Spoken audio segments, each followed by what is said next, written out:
Sa panayam kay MJ Felipe sa katatapos lang na Vogue Philippines Anniversary Gala, sinabi ng aktres na proud siya sa kanyang nobyo, na bumalik sa entertainment scene pagkatapos ng maraming taon ng pahinga. "I'm really happy to see him flourishing. Yung project na ginagawa niya ngayon is something he's producing himself, so I'm really proud of him for that, very supportive," she said, referring to Enrique's comeback film I Am Not Big Bird.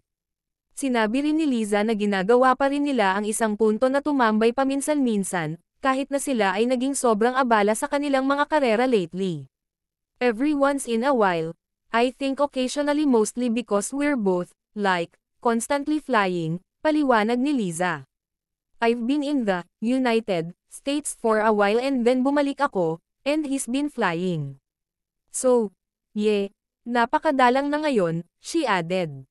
Ito ay matapos ang breakup rumors sa pagitan nila na nag-ikot online sa unang bahagi ng taong ito, nang mapansin ng mga tagahanga na hindi nagpo-post si Liza tungkol kay Enrique sa kanyang mga social media pages, kahit na sa kanyang kaarawan noong ika-30 ng Marso.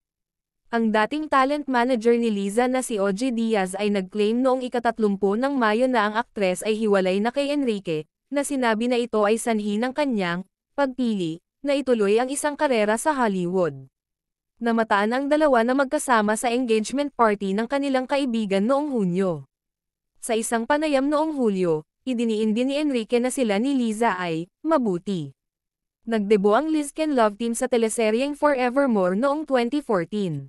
8 taon nang magkarelasyon sina Liza at Enrique, bagamat noong 2019 pa lang sila nagpahayag tungkol sa kanilang status. Kung mga ka-cheka, anong masasabi nyo tungkol dito, mag-comment lang sa baba and don't forget to subscribe.